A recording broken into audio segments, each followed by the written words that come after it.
Hello दोस्तों, हिंदी की Hindi channel में आप सभी का स्वागत है। तो दोस्तों, आज की इस वीडियो में हम बहुत ही इंपॉर्टेंट टॉपिक पे बात करने वाले हैं। अब ये टॉपिक क्या है, तो चलिए मैं यहाँ पे एक्सप्लेन कर देती हूँ। तो देखिए, यहाँ पर बीपीएससी टीआरई 4.0 के बारे में सभी को पता है कि जल्द ही आपको इसका विज्ञापन देखने को मिलने वाला है। और इसमें अब सभी बच्चे कन्फ्यूज़ हैं कि हम इतने कम समय में तैयारी क्या करें। यानी अब जो ये कम समय है उसमें तैयारी किस प्रकार से किया जाए कि सारे टॉपिक्स भी कवर हो और हमारा क्लियर भी हो जाए, क्योंकि एवरेज आपने पेपर देखा हुआ है कि किस प्रकार के प्रश्न जो है इसमें पूछे गए हैं। तो इसमें जो प्रश्नों का एक सीरीज़ होता है, यहाँ मैं बात करूँगी। तो देखिए, 100 में से आप पूरे मार्क्स कैसे ला सकते हैं, तो 80 नंबर का आपका अपने विषय से संबंधित प्रश्न होता है। तो उसमें आप और बाकी 40 नंबर का जीके जीएस से प्रश्न होता है।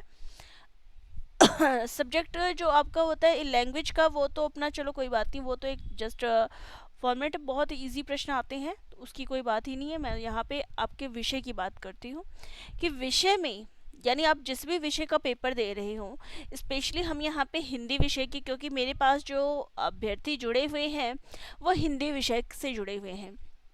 तो अब इन कम समय में वो यही जानना चाहेंगे कि हम कैसे सफलता प्राप्त करें, हम कैसे परीक्षा जो है वो क्लियर करें, क्या करें। काफ़ी मुझे ऐसा बातचीत से लगता है कि कई सारे बच्चे जो है अब कंफ्यूज हैं कि क्या किया जाए, किस प्रकार की तैयारी जो है हम यहाँ पर करें कि परीक्षा बेहतर हो।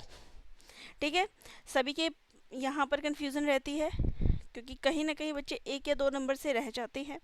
कौन सी बुक से पढ़े, सबसे बड़ी प्रॉब्लम, कौन सी बुक पढ़ा जाए ताकि हमारा क्लियर हो जाए। ठीक है, तो पहले बुक की बात करूं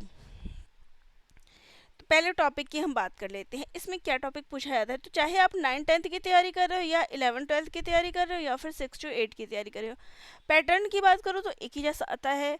यानी इसमें आपको साहित्य से प्रश्न पूछा जाएगा, जो कि आपके बात की जाए तो साहित्य आपका 15 से लेके 20 नंबर तक का आपका साहित्य पूछा जाता है। ठीक है, ये क्या है, साहित्य। 3 भागों में ये पेपर आपको देखने को मिलता है, साहित्य में, व्याकरण में। यहाँ मैं अलग अलग लिख ही देती हूँ।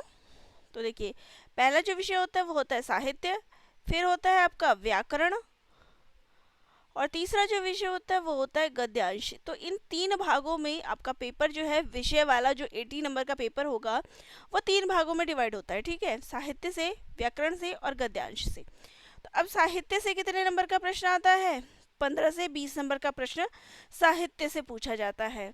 व्याकरण से कितना पूछा जाता है, तो व्याकरण से जो है करीब 40 नंबर का प्रश्न आपका व्याकरण से बनता है।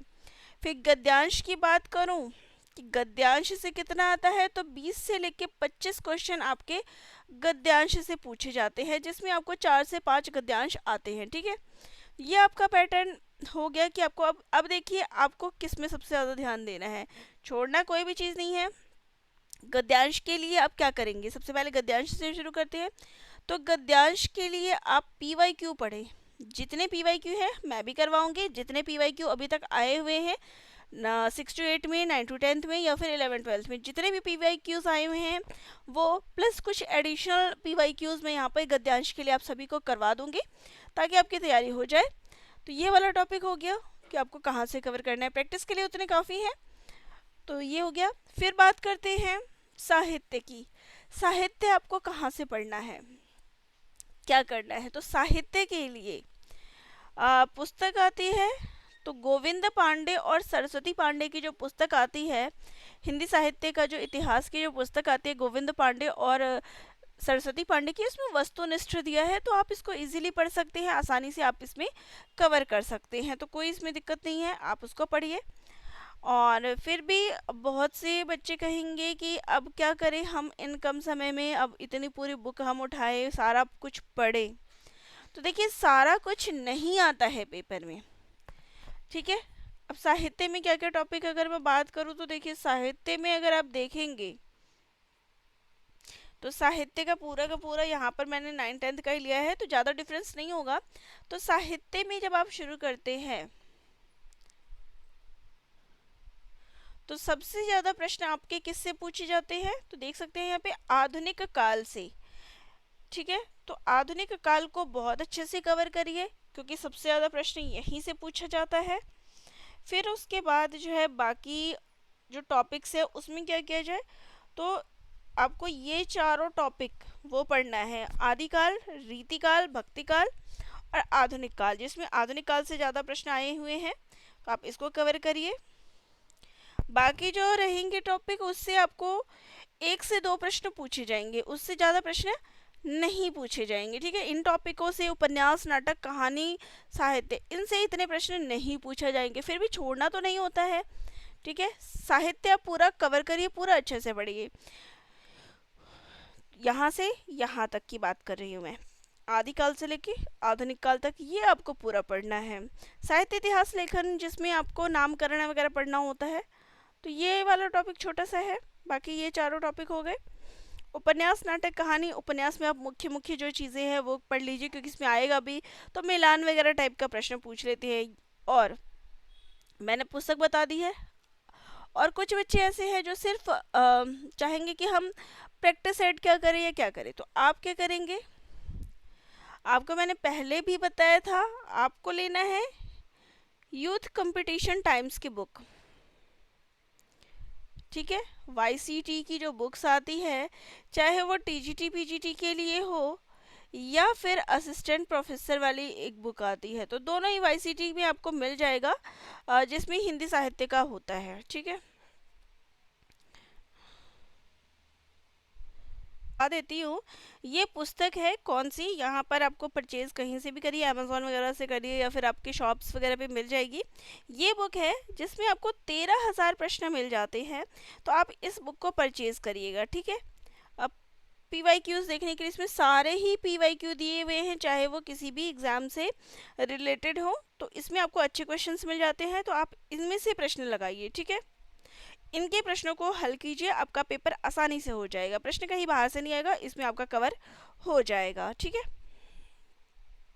कहाँ से पढ़ना है, साहित्य से मैंने बता दिया कि 25 से 30 प्रश्न आपके साहित्य से पूछे जाएंगे। अब बात आती है कि व्याकरण, जो कि आपका मैंने यहाँ पे दिखाया कि व्याकरण से तो 40 नंबर का प्रश्न आता है। अब व्याकरण हम कैसे कवर करें, बहुत बच्चे कंफ्यूज हैं।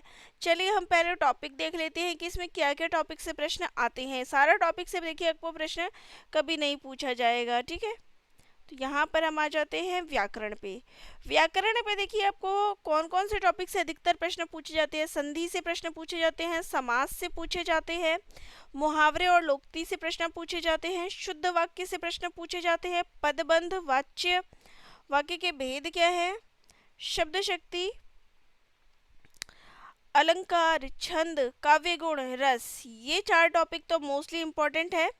फिर उसके बाद देखिए पारिभाषिक शब्द, तो ये 9 to 10th के लिए आता है, जिसमें आपको किसी वर्ड का हिंदी पर्याय पूछ लेते हैं, तो ये स्पेशली 9 to 10th में पूछा गया है, या फिर 6 to 8 में, 11 12th में नहीं पूछा जाता है, तो इसको देख लीजिएगा आप किस पेपर का तैयारी कर रहे हैं। ठीक है, तो यहाँ पर देख सकते हैं कि ये जो 4 टॉपिक है, अलंकार, छंद, काव्य गुण और रस, यहाँ से ज़्यादा प्रश्न पूछे जाते हैं, तो ये चारों टॉपिक आपको कवर करना है। और यहाँ पे ऊपर भी मैंने आपको दिखा दिया है कि क्या क्या आपको पढ़ना है। पदबंध से प्रश्न आता है, वाच्य से, संधि और समास से प्रश्न आता है, मुहावरे और लोकोक्ति से प्रश्न आता है।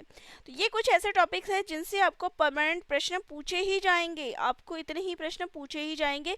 आप इजीली इन प्रश्नों को कर सकते हैं। देखिए इन प्रश्नों में अगर मैं बात करूँ तो 1 से 2 प्रश्न आते हैं, कर सकते हैं तो करिए, नहीं कर सकते हैं तो अभी लीव करिए। मेन टॉपिक मैं बता रही हूँ कि आपको वो करना है, वो छोड़ना नहीं है, वो लास्ट टाइम के लिए रहने दीजिए कि हमें बाद में ये चीज़ कवर करनी है। या फिर अगर बेसिक चीज़ें समझ में आती है तो आप आसानी से इन चीज़ों को भी सॉल्व कर सकते हैं। जैसे क्रिया के भेद क्या है, कौन सी होती हैं, क्रिया में भी अधिकतर सकर्मक और अकर्मक में ही पूछा जाता है कि कौन सा क्रिया है।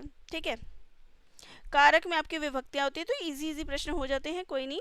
आप मुख्य टॉपिक देख लीजिए, इन पे आपको ज़्यादा फोकस करना है कि इनमें मार्क्स कहीं नहीं जाना चाहिए, मैं वो टॉपिक आपको बता रही हूँ। ठीक है, तो यहाँ पे व्याकरण के टॉपिक पे हम बात कर चुके हैं कि व्याकरण में आपको क्या पढ़ना है। अब बात आती है पुस्तक की, कि अब हम पुस्तक क्या पढ़ें। फिर टॉपिक तो मैंने दिखा दिया कि ये टॉपिक आप कवर करिए, अब पुस्तक कौन सी पढ़ेंगे। तो देखिए वासुदेव नंदन की जो बुक आती है या तो आप वो पढ़ लीजिए, चलिए वो भी नहीं पढ़ सकते तो एक बुक आती है यूनिवर्सल सामान्य हिंदी, ठीक है। आप इस पुस्तक को पढ़िए, आपका आसानी से कवर हो जाएगा। बहुत अच्छे से बेसिक भी समझाया हुआ है व्याकरण का, और इसके बाद प्रश्नों को भी लास्ट में समझाया हुआ है। यूनिवर्सल सामान्य हिंदी राजपाल सिंह का है, ठीक है।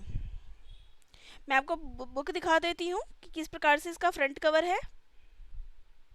यहाँ पर देख सकते हैं ये सामान्य हिंदी की बुक है, यूनिवर्सल सामान्य हिंदी राजपाल सिंह का है।